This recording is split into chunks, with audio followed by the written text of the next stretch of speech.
following Ron DeSantis' roundtable event, the Surgeon General in Florida said that they're no longer going to advise that healthy children get the COVID-19 vaccine for obvious reasons, that the risks outweigh the benefits, just according to the science. Psaki was asked about this, and this is what she responded. Take a listen. And then last, Florida Surgeon General says that healthy children shouldn't get the COVID vaccine. Is that a good policy?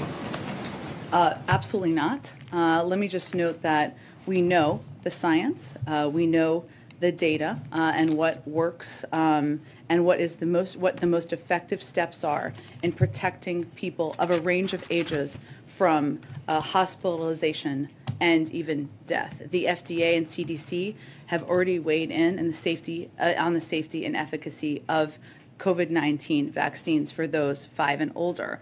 The recommendations are vetted transparently through a process with a purpose, so that parents can have confidence after consulting with their pediatricians or doctors if they would like about the safety.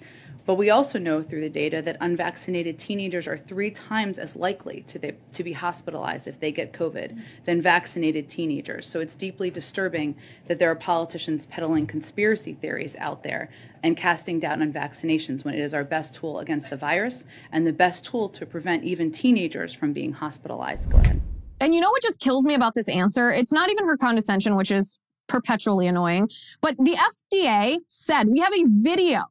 We have seen videotape of the FDA actually admitting that they don't know whether the vaccine is going to be safe and effective for children, that they're going to have to try it out on children, experiment on our kids before they find out. We saw that video for ourselves, heard these public health officials say this to each other, and then they voted to approve it for children. And so the audacity of Psaki, first of all, to use the word transparency, to call somebody else a conspiracy theorist. The Surgeon General of Florida, by the way, is a Harvard-educated doctor. I'm not about the technocracy, so I'm not going to harp on this point that Psaki is a press secretary and he is a doctor, because I think everyone is entitled to have their own opinion, and everyone, regardless of their educational background, can be informed and even have expertise on an issue.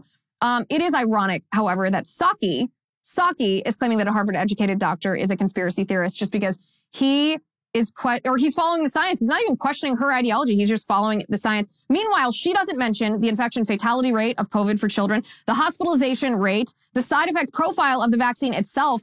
And so I watched this and I thought, oh my goodness, parents of America, do not cower. I know that there are public schools and pediatricians who are pushing, some of them are mandating, both pediatricians and schools are mandating the COVID-19 vaccine for children 5 years old and over. Do not cower to this bullying. Listen to your intuition. If you feel that this is too great of a risk for your child, don't let someone else convince you that it's not. Push back and then wait.